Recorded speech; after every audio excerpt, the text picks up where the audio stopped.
Unknown. Henderson Field, Guadalcanal, 2200 hours.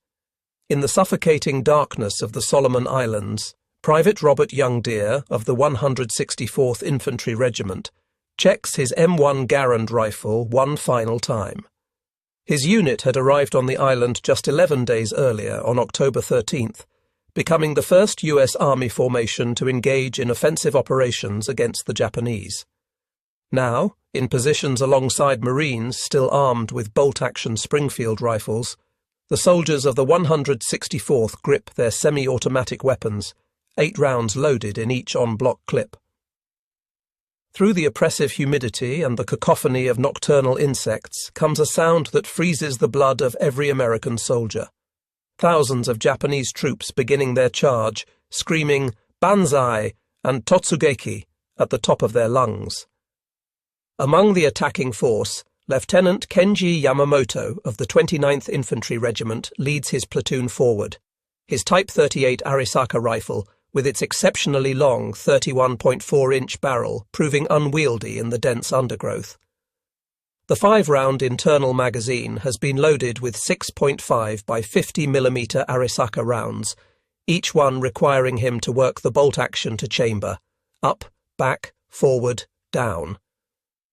Behind him, some newer troops carry the Type 99 rifle chambered in the more powerful 7.7 by 58mm cartridge, but still bolt action, still limited to 5 rounds before reloading with stripper clips.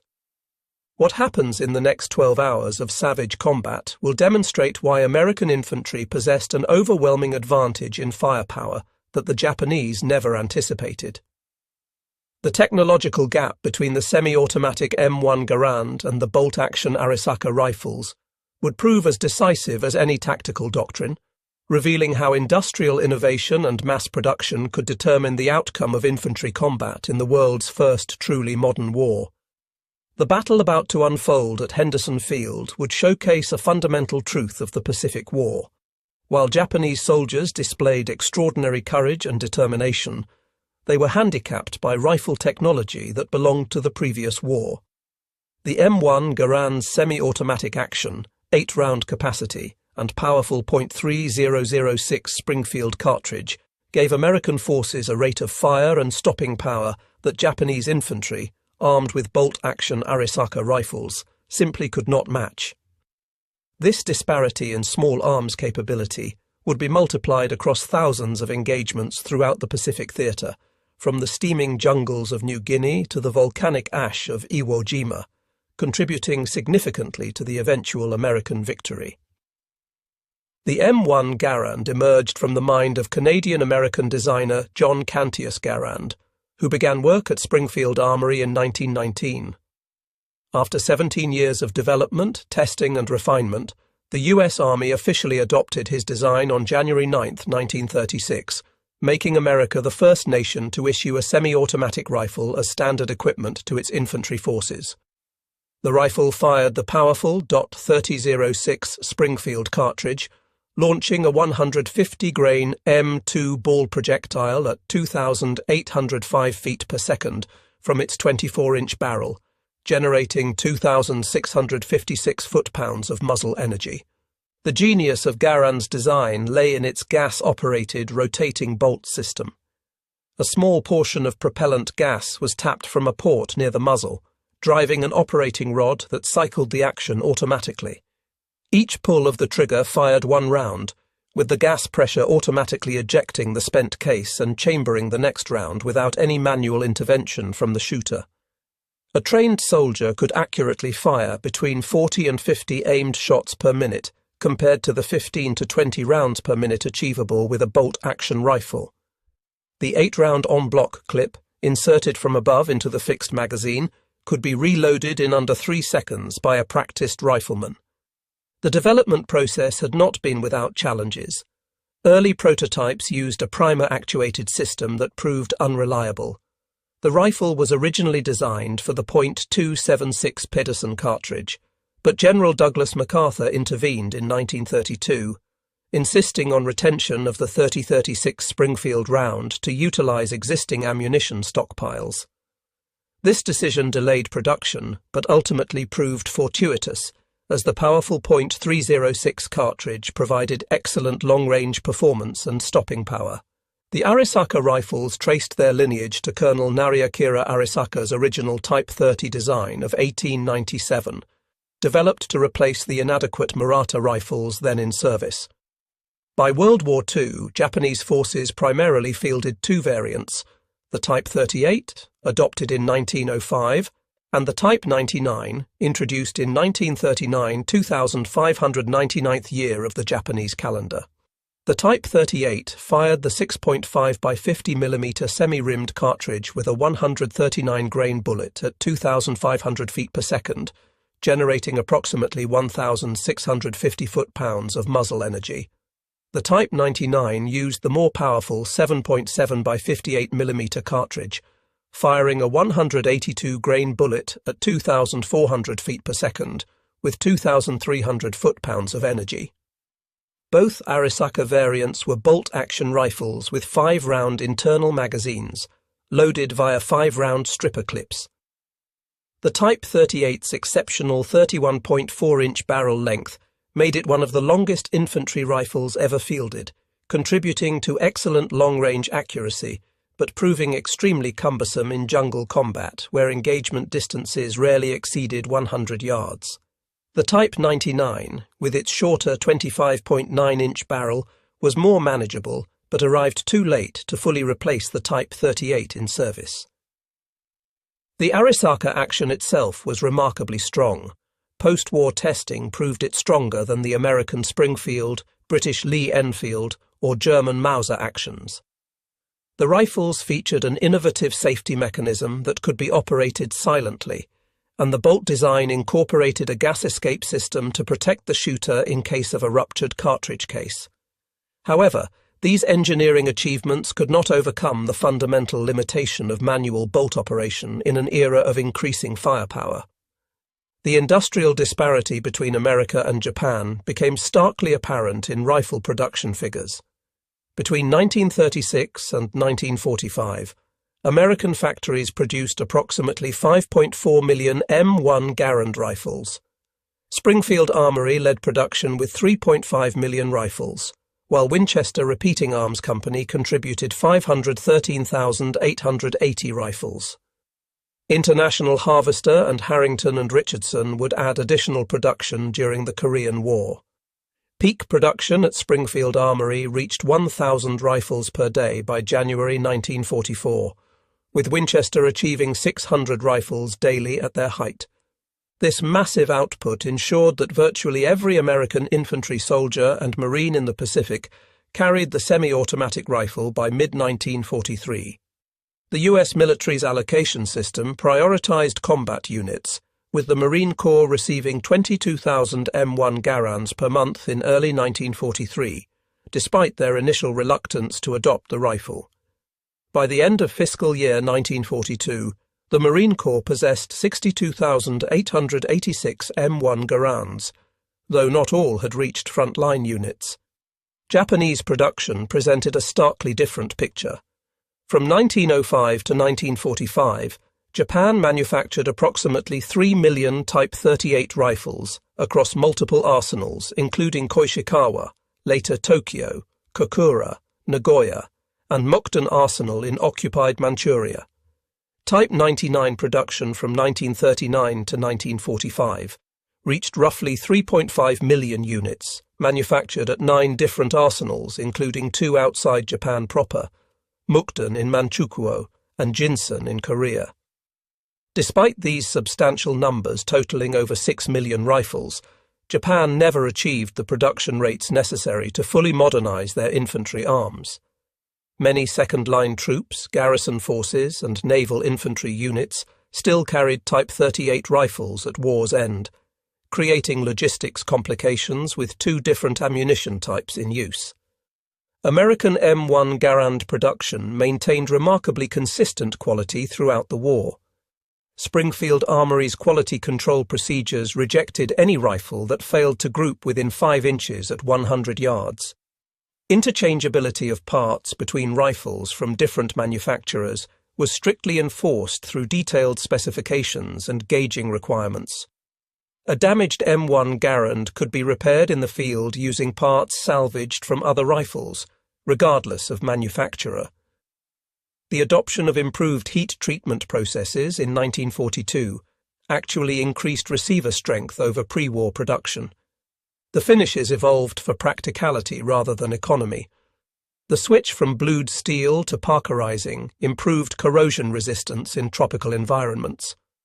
Walnut stocks gave way to birch and other hardwoods due to walnut shortages, but functionality never suffered. Late war simplifications included stamped trigger guards replacing milled ones, but these changes were thoroughly tested to ensure reliability. Japanese manufacturing quality, conversely, deteriorated markedly as the war progressed. Early Type 99 rifles featured remarkable innovations: chrome-lined barrels, actually the first military rifle with this feature, anti-aircraft sights with folding arms for leading aerial targets, dust covers to protect the action, and integral wire monopods for stability. The finish was a deep blue, and stocks were made from quality Japanese hardwood with precise inletting. By 1944, these refinements had vanished under production pressure and material shortages. Last-ditch rifles exhibited rough machining marks, simplified fixed rear sights to eliminate the complex ladder sight, wooden butt plates replacing metal, and inferior wood with poor fitting. Some final production rifles lacked even basic finishing, with visible tool marks on all metal surfaces. The chrome lining disappeared as chromium became scarce, monopods were eliminated, and even the imperial chrysanthemum marking became crudely stamped rather than precisely rolled. The M1 Garand's semi-automatic action provided multiple tactical advantages beyond simple rate of fire. After each shot, the soldier maintained his sight picture and cheek weld, while the rifle automatically cycled. This meant faster target reacquisition and more accurate follow-up shots. The operating rod, driven by gas pressure tapped near the muzzle, cycled with sufficient force to function reliably even when fouled with mud, sand, volcanic ash, or carbon build-up from extended firing. The N-block clip system, while sometimes criticized for its distinctive ejection ping that allegedly alerted enemies the rifle was empty, actually provided the fastest reload of any contemporary military rifle.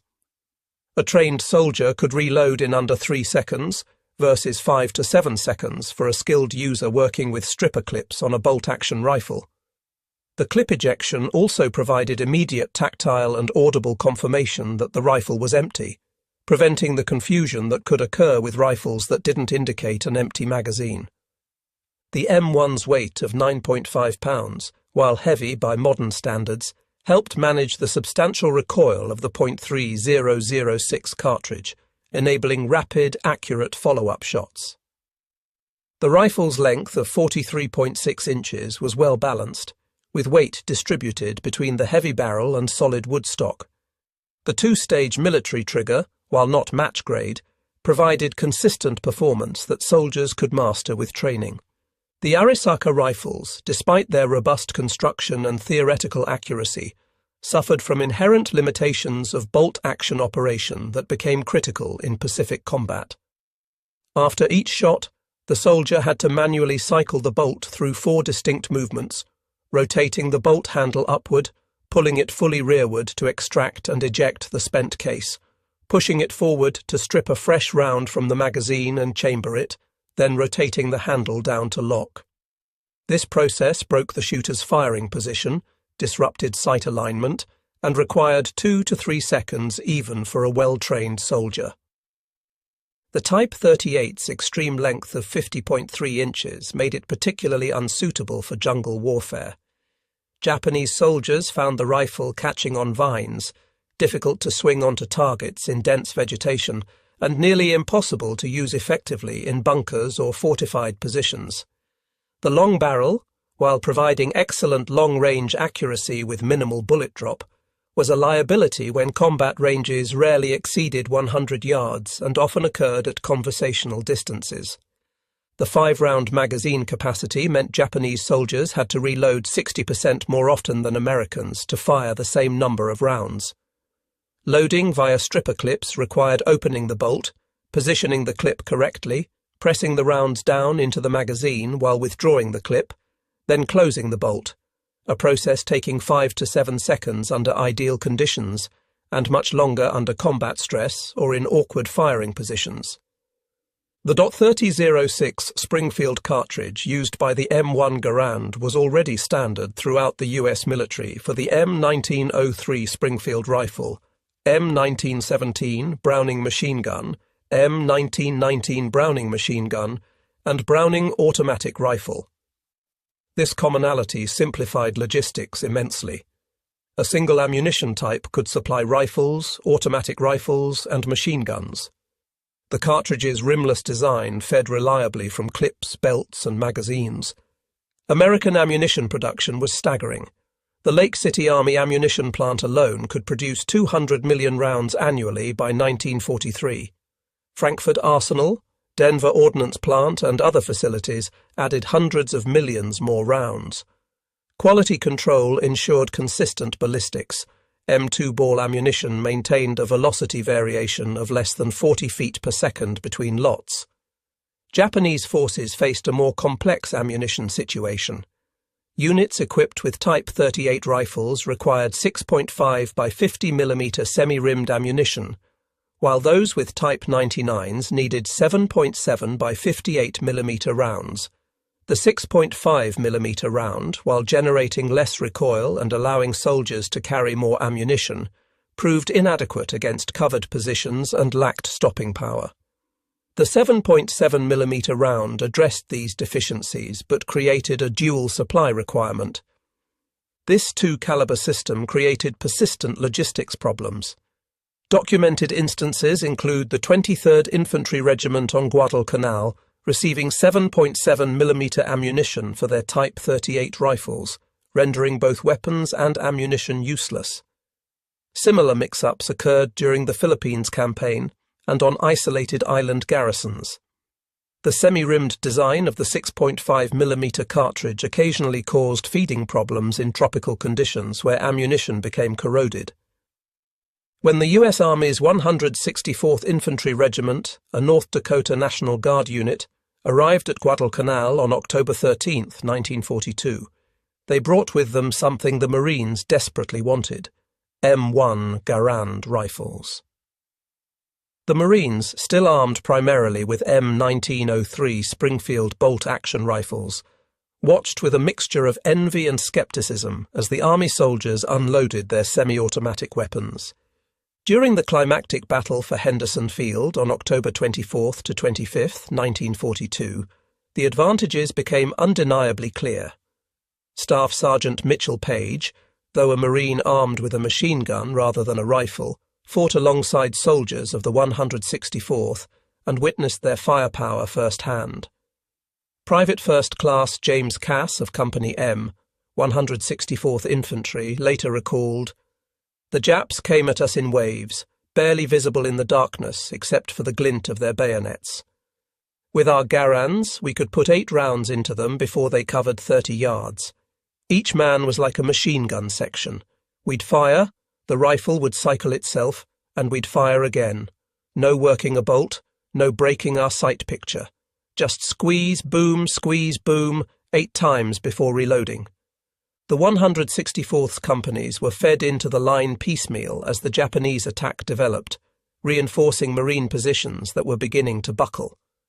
The devastating semi-automatic fire from the fresh Army troops helped stabilize the line.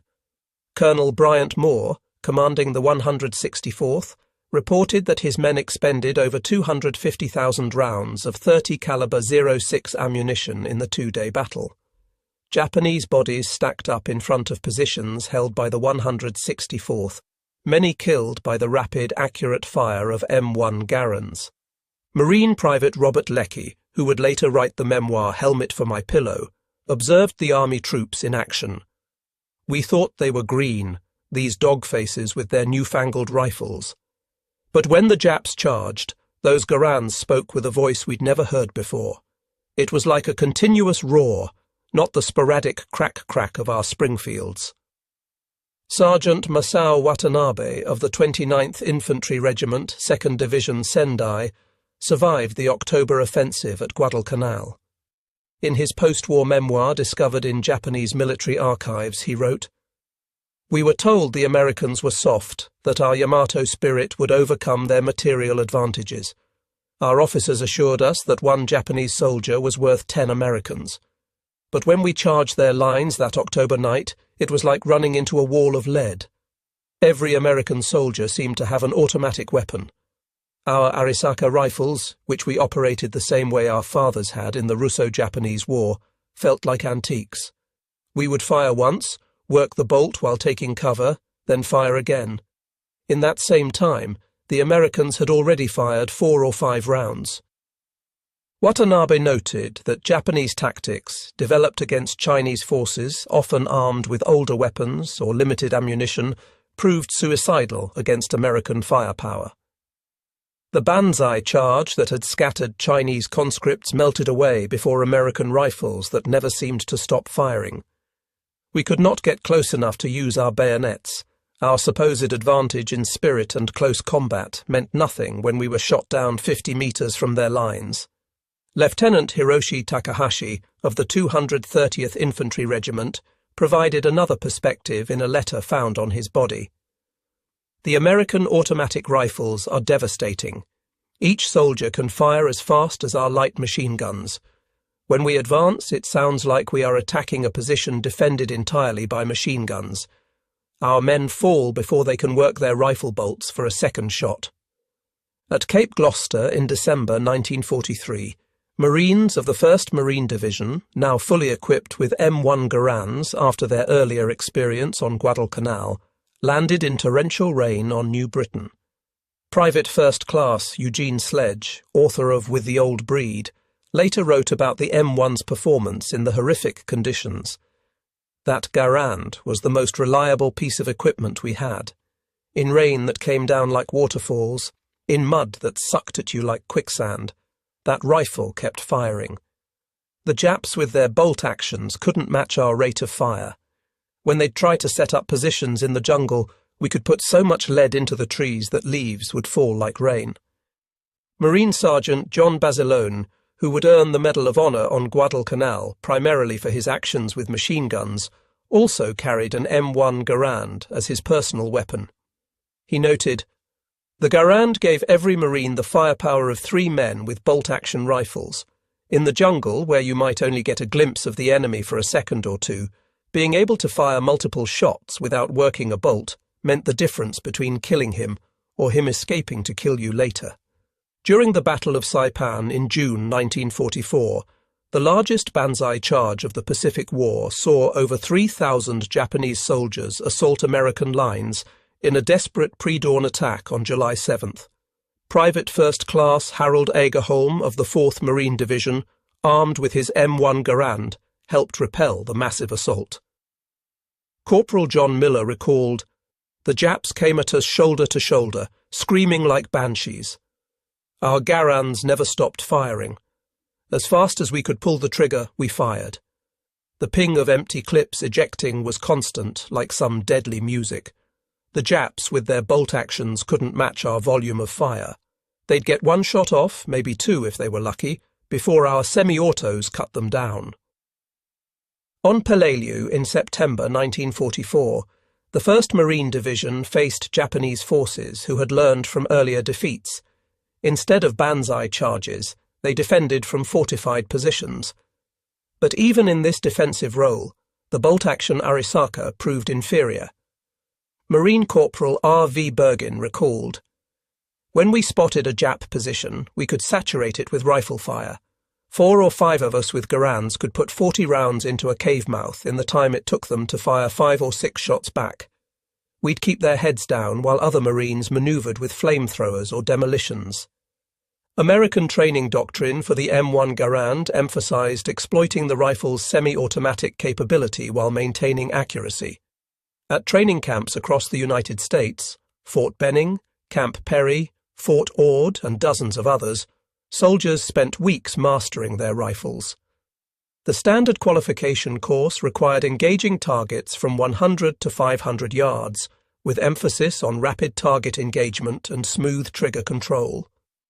The Army's Field Manual 23-5, Basic Field Manual, U.S. Rifle, caliber .30 M1, specified that soldiers should achieve a sustained rate of 40 to 50 aimed shots per minute in combat. Training emphasized the sight picture hold, maintaining proper sight alignment between shots since the semi-automatic action didn't require braking position.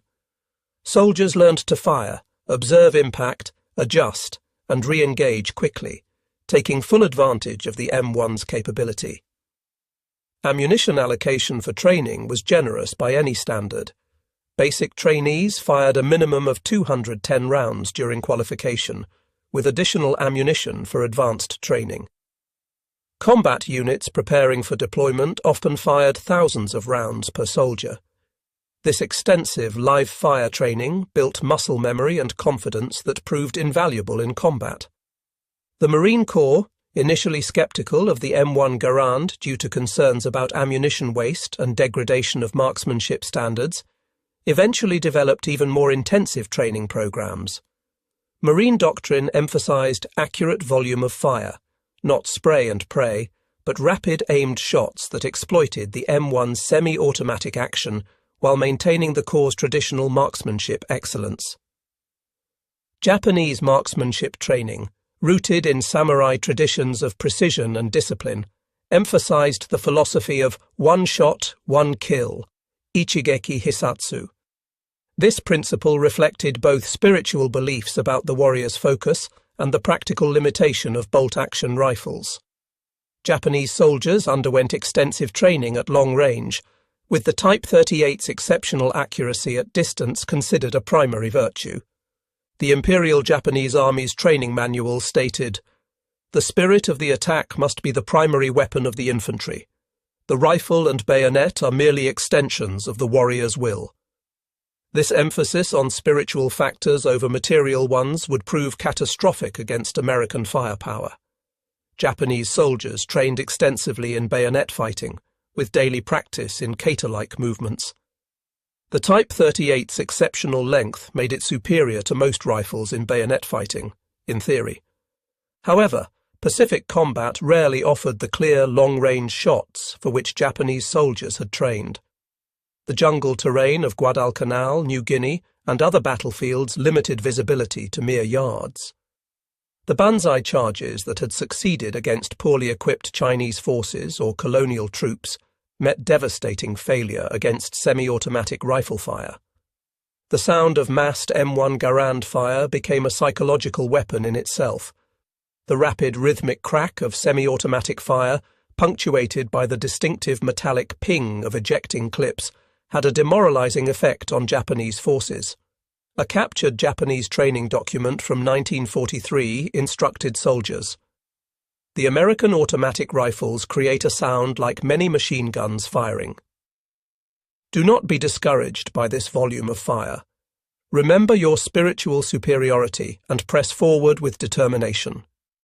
However, spiritual superiority proved inadequate against material reality. Japanese soldier Yukio Nakamura, captured on Saipan, told interrogators, "We were told Americans were cowards who relied on machines instead of warrior spirit. But their rifles that fired without stopping. It was like fighting against a machine, not men. Our officers told us to charge with our bayonets, but we were cut down before we could get close enough to use them." Conversely, American troops gained immense confidence from their firepower advantage. Marine Corporal James Russell recalled, "Knowing you could put 8 rounds downrange as fast as you could pull the trigger, it made you feel invincible. When the Japs charged, you didn't panic. You just started shooting, and kept shooting until they stopped coming, or you heard that ping telling you to reload." At the squad level, the M1 Garand's advantage became even more pronounced.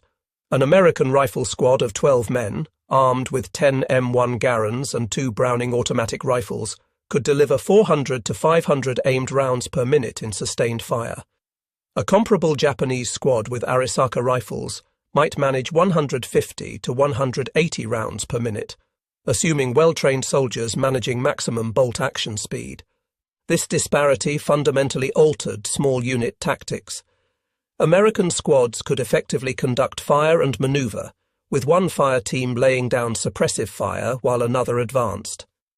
The volume of accurate semi-automatic fire could keep enemy heads down, allowing American forces to close with and destroy Japanese positions. Japanese squads, limited by their bolt-action rifles, struggled to generate sufficient suppressive fire while maintaining mobility. At company level, typically 200 men, the difference became overwhelming. An American rifle company could deliver devastating defensive fire against Japanese attacks. During the October 24th to 25th Battle for Henderson Field, companies of the 164th Infantry Regiment demonstrated this capability. Company G, 164th Infantry, reported expending 30,000 rounds of 1030-06 ammunition in one night of fighting, an average of 150 rounds per man, while suffering only light casualties. The mathematics were inexorable. A Japanese battalion of 800 men conducting a banzai charge faced American companies capable of putting 8,000 aimed rounds downrange per minute. Even accounting for darkness, confusion, and fear, the volume of semi-automatic fire created kill zones that human courage alone could not overcome. The M1 Garand's superiority contributed directly to the success of American island-hopping strategy. American forces could land on Japanese-held islands confident in their ability to establish and hold beachheads against counterattacks. The firepower of M1-equipped infantry meant smaller forces could hold larger perimeters, allowing rapid build-up of forces for breakout operations. On island after island, Tarawa, Kwajalein, Eniwetok, Saipan, Guam, Peleliu, Iwo Jima, Okinawa, the pattern repeated. Japanese forces, unable to match American firepower, resorted to increasingly desperate tactics. Banzai charges gave way to defense in depth, but even in fortified positions, the slow rate of fire from bolt-action rifles meant Japanese soldiers could rarely exploit opportunities when Americans exposed themselves during assault. The Japanese military's retention of bolt-action rifles stemmed significantly from their victory in the Russo-Japanese War of 1904 to 1905. In that conflict, Japanese infantry armed with Type 30 and Type 35 Arisaka rifles had defeated Russian forces through superior training, discipline, and tactical innovation. The Battle of Mukden and the Siege of Port Arthur seemed to validate the supremacy of Japanese warrior spirit over material factors. This success, however, created institutional blindness to technological change. The Japanese military establishment, dominated by officers who revered the Russo-Japanese War as Japan's coming of age as a great power, failed to recognize that warfare had fundamentally changed. World War I had demonstrated the dominance of firepower over elan, but Japan, not having participated significantly in that conflict, failed to internalize its lessons. The American adoption of the M1 Garand reflected hard-learned lessons from World War I. General John J. Pershing, commander of the American Expeditionary Force, had witnessed the devastating effect of automatic weapons in France. In 1918, he specifically called for development of a semi-automatic rifle, stating, "The soldier who can deliver the most accurate fire in the shortest time will dominate the battlefield of the future." This requirement launched the development process that would culminate in the M1 Garand. The United States spent nearly 2 decades perfecting the design, conducting extensive trials, and building the industrial infrastructure for mass production. By 1936, when the M1 was adopted, America had created not just a superior rifle, but an entire system for producing, maintaining, and supplying it. The Japanese did eventually recognize the need for semi-automatic rifles. Development of indigenous designs began in the 1930s, including the Type Co rifle designed by Kijiro Nambu and several gas-operated prototypes. However, these efforts received low priority, with resources directed toward aircraft, naval vessels, and other programs deemed more critical. Most tellingly, when the Japanese finally attempted to copy the M1 Garand as the Type 4 rifle, often mistakenly called Type 5, they managed to produce only 250-part sets with approximately 100 to 125 rifles actually assembled before war's end. The Type 4 chambered for 7.7mm Japanese ammunition and fed from a 10-round internal magazine loaded with two 5-round stripper clips, proved that Japan understood the M1's advantages but lacked the industrial capacity for mass production. The mathematics of firepower revealed an overwhelming American advantage.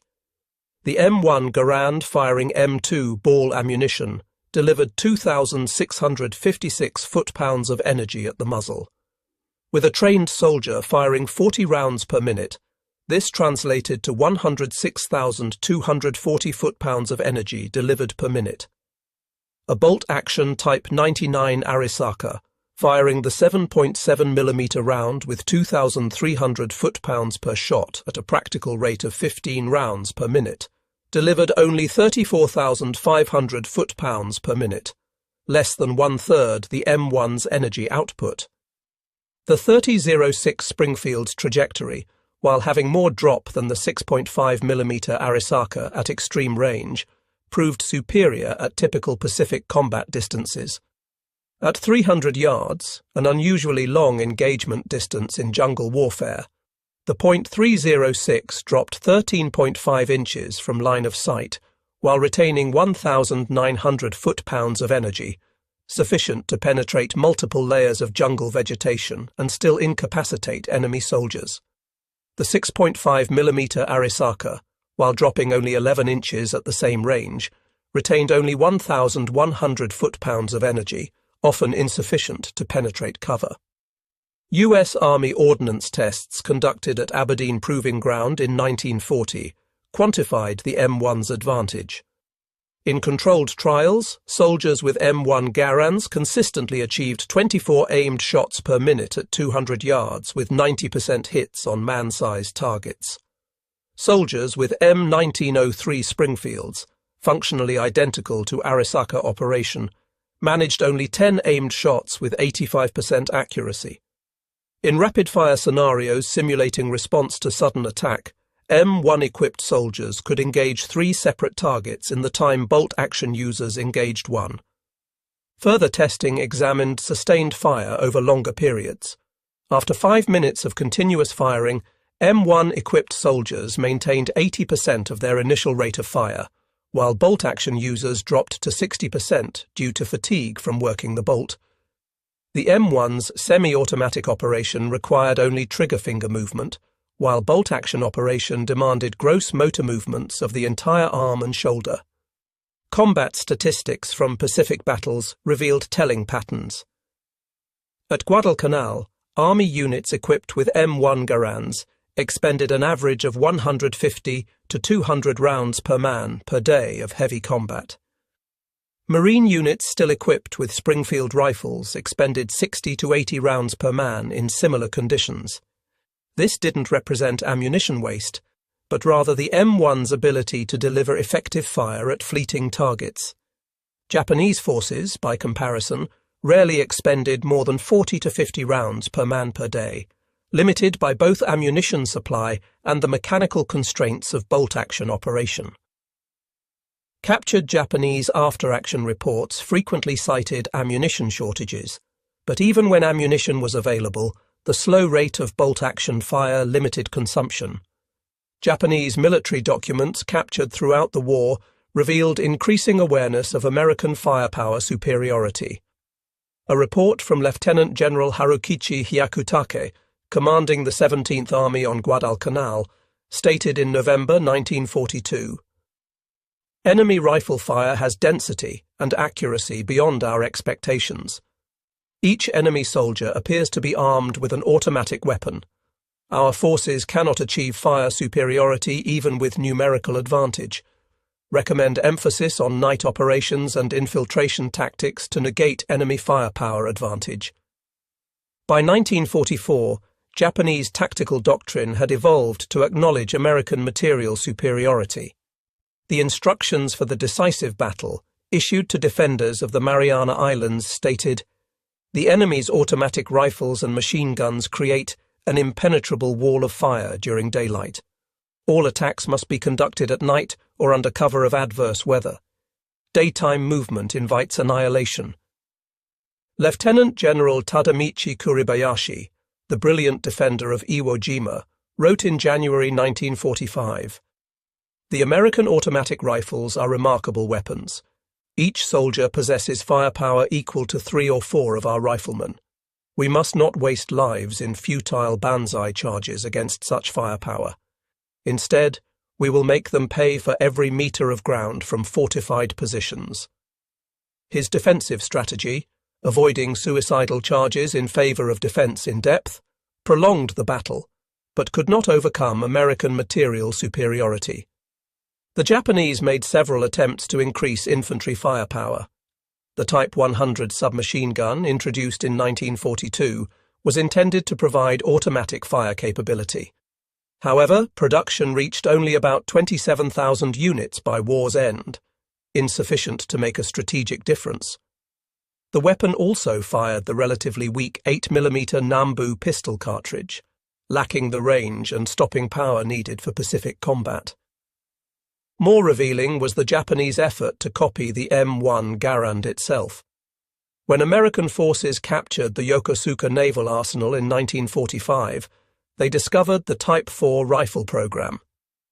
Engineers at Yokosuka had reverse-engineered captured M1 Garands, modifying the design to use Japanese 7.7mm ammunition and feed from a 10-round internal magazine loaded with standard 5-round stripper clips. The Japanese had even improved certain aspects, using a rubber recoil pad and adding a last-round bolt hold-open feature. However, Japanese industry proved incapable of mass-producing this complex design. While they had manufactured parts for approximately 250 rifles, only 100 to 125 had been assembled into complete weapons. The Type 4 program revealed that Japanese military engineers fully understood the M1's advantages, but lacked the industrial infrastructure to produce it in meaningful numbers. Beyond industrial limitations, Japanese military culture resisted emphasizing material factors over spiritual ones. Colonel Masanobu Tsuji, a staff officer who served in multiple theaters, wrote after the war, "We knew the Americans had superior weapons, but to acknowledge this openly would have destroyed troop morale. We had to maintain belief in spiritual superiority, even as our soldiers were mowed down by American automatic weapons." This cultural resistance extended to training. Even as late as 1944, Japanese infantry training emphasized bayonet practice and night infiltration over marksmanship.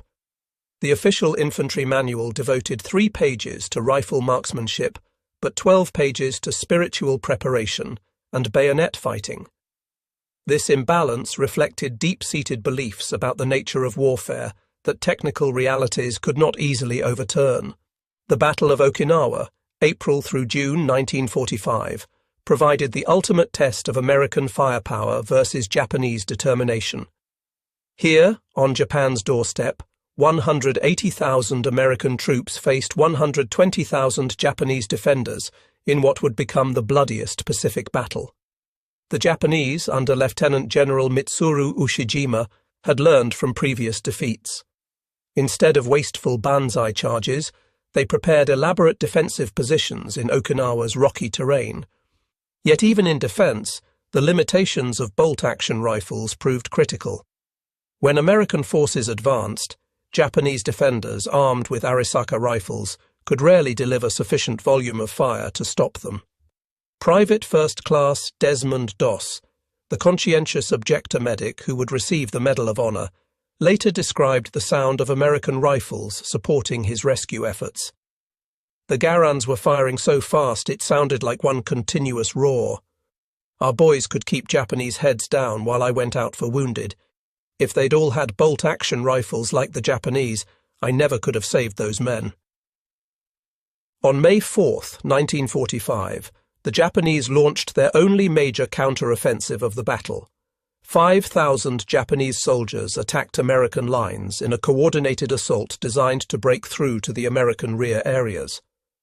The attack began at 0430 hours with the largest artillery barrage Japanese forces had managed in the Pacific War, 12,000 rounds in 30 minutes. As Japanese infantry emerged from their positions and charged across open ground, they met a wall of American fire. Private First Class Martin Brennan of the 17th Infantry Regiment recalled, "They came at us in waves, but not the wild banzai charges we'd seen before. These were organised attacks with fire support, but our Garands never stopped firing. 8 shots, ping, reload, 8 more shots. The noise was incredible. The Japanese with their bolt actions would fire once, maybe twice, then our semi-auto fire would cut them down." The attack shattered against American firepower with horrific Japanese losses, 4,000 dead versus 714 American casualties.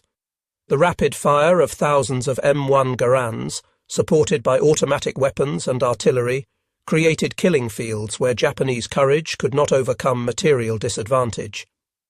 Even when Japanese soldiers reached American lines, the close-range firepower advantage of semi-automatic rifles proved decisive. Sergeant William Manchester, who would later become a renowned historian, fought on Okinawa with the 29th Marines. He wrote, "The M1 rifle was our best friend. In the chaos of close combat, being able to fire 8 times without working a bolt saved countless American lives. I saw Japanese soldiers trying to work their bolt actions while under fire, their hands shaking, fumbling with the mechanism while our boys simply kept pulling triggers." Planning for Operation Downfall, the invasion of Japan scheduled to begin with Operation Olympic in November 1945, assumed the M1 Garand would play a crucial role. Military planners studying casualty rates from Okinawa calculated that American forces would need massive firepower superiority to overcome expected Japanese resistance on the home islands. Production plans called for 500,000 replacement M1 rifles for the operation, with Springfield Armory and Winchester increasing production to a combined 2,000 rifles daily by August 1945. International Harvester was scheduled to begin production at a third facility. The ammunition requirement was staggering. Planners estimated needing 100 million rounds of .306 monthly for rifle use alone, testimony to the volume of fire expected from M1-equipped troops. Intelligence estimates suggested Japanese homeland defense would include 2.5 million Arisaka rifles in military hands, plus millions more distributed to civilian militia units. However, many of these were training rifles, obsolete models, or last-ditch single-shot weapons. The Type 99 substitute standard rifles being produced in 1945 were so crude that American intelligence questioned their safety for the user. American planners calculated that each invasion beach would require suppression of Japanese positions by naval gunfire and aerial bombardment, followed by assault troops whose M1 Garands would provide the volume of fire needed to overcome defenders. Studies of Pacific battles showed that American forces with semi-automatic rifles suffered 40% fewer casualties than projected for troops armed with bolt-action rifles in similar situations. The Japanese, recognizing their firepower disadvantage, planned to rely on suicide tactics, using civilians as human shields, and close-quarters combat in urban areas where rifle advantages would be minimized. Secret Japanese plans discovered after the war revealed desperate measures: bamboo spears for civilians, suicide swimmers with explosive charges, and even programs to spread biological weapons. The Arisaka rifle, once the pride of the Imperial Army, had been relegated to just one component of a desperate defense. The atomic bombings of Hiroshima and Nagasaki ended the war before Operation Downfall commenced. Post-war analysis suggested American casualties could have reached 500,000 to 1 million, with Japanese casualties in the millions.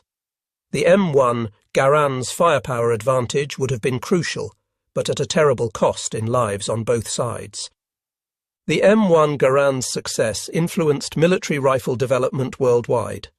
The Soviet Union, which had struggled with limited production of its SVT-40 semi-automatic rifle during World War II, developed the SKS carbine directly influenced by captured M1 Garands. China's Type 56 carbine was essentially a copy of the Soviet SKS. France developed the MAS-49, taking lessons from both the M1 Garand and their own pre-war semi-automatic experiments. Even Britain, traditionally conservative in small arms adoption and satisfied with their Lee-Enfield rifles during the war, began developing semi-automatic rifles immediately post-war. The Belgian FN-49, the Swiss Stu-57, and the Italian BM-59 all reflected lessons learned from America's semi-automatic success in World War II. The M1 Garand continued serving through the Korean War, where it again proved superior to bolt-action rifles used by Chinese and North Korean forces in the early stages of that conflict. American forces in Korea, armed with M1 Garands and supported by automatic weapons, repeatedly stopped massive Chinese human wave attacks reminiscent of Japanese banzai charges. The rifle served until gradually replaced by the M14 in the late 1950s and early 1960s. In a remarkable historical irony, the United States equipped the newly formed Japanese self-defense forces with M1 Garand rifles in the 1950s. Japanese soldiers who had faced the weapon now trained with it, experiencing firsthand the firepower advantage their predecessors had faced. The JSDF received approximately 150,000 M1 Garands through American military assistance programs. Japanese veterans interviewed in the 1960s consistently cited American firepower, particularly the M1 Garand, as a decisive factor in their defeat. Saburo Sakai, Japan's leading surviving fighter ace, stated, "We could match American courage, we could match American tactics, but we could never match American firepower. Every GI with his automatic rifle was worth 3 of our soldiers." Today, both the M1 Garand and Arisaka rifles are highly sought after by collectors, though for different reasons. The civilian marksmanship program has sold over 500,000 surplus M1 Garands to American citizens since its inception, making it one of the most common military collectibles.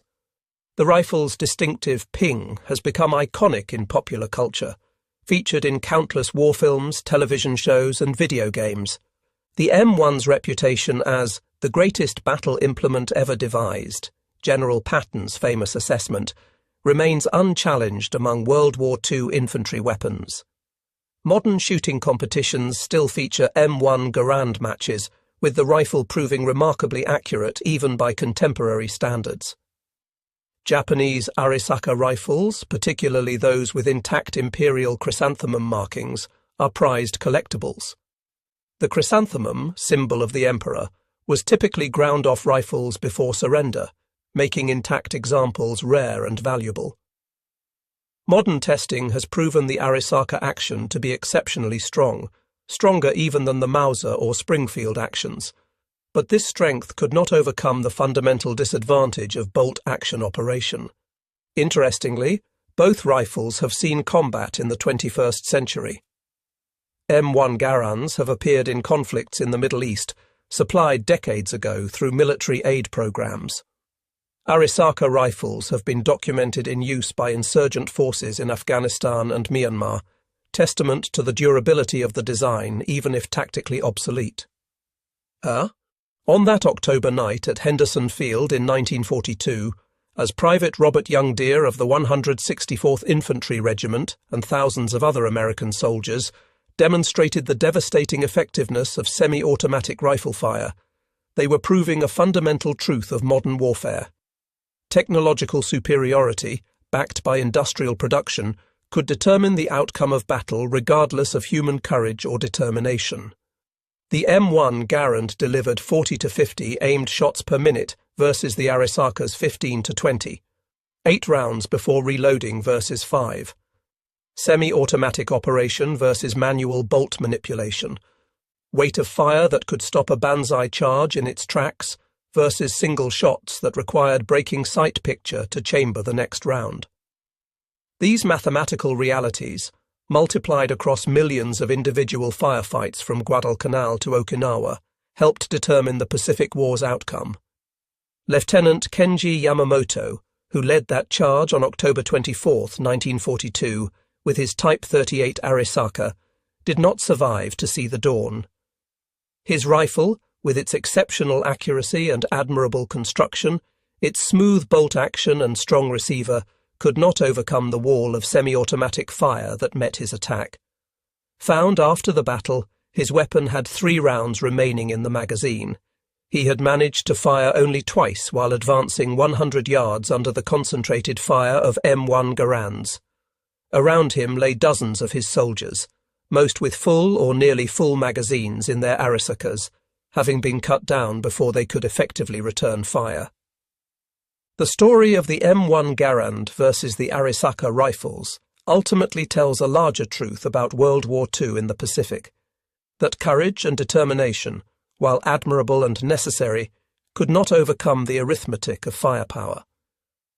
The United States had produced 5.4 million M1 Garands by war's end, ensuring that virtually every American rifleman possessed semi-automatic firepower.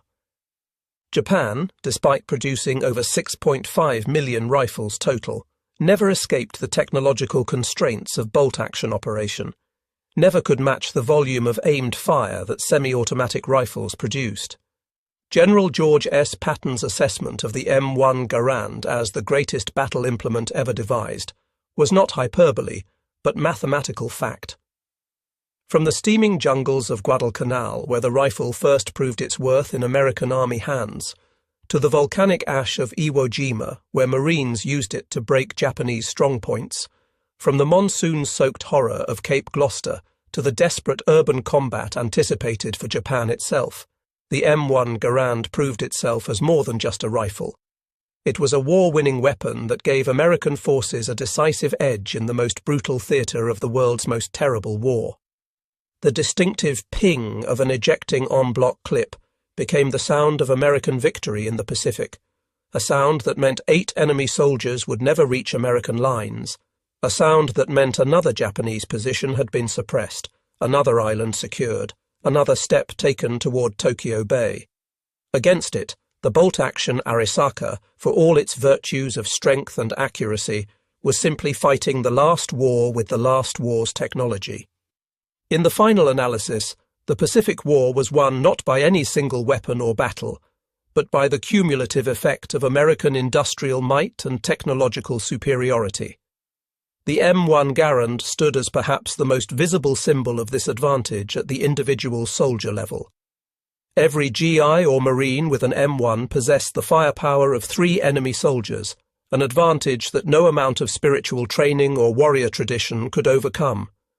The Japanese soldier, brave as he was, dedicated as he was, skilled as he was, could work his rifle bolt only so fast. And in modern war, rate of fire multiplied by accuracy equaled survival. The Arisaka rifles now rest in museums and private collections, respected for their quality and historical significance. The M1 Garand likewise has passed into history, though many still function perfectly on rifle ranges across America. But in their time, in the desperate struggle across the Pacific, one was clearly superior to the other. The semi-automatic rifle had made every American soldier a base of fire unto himself, and that advantage, multiplied across the vast expanses of the Pacific theatre, helped ensure Allied victory. The last word belonged not to courage or spirit, but to the mechanical precision of gas-operated semi-automatic fire. 8 rounds, 1 pull of the trigger each, before that distinctive ping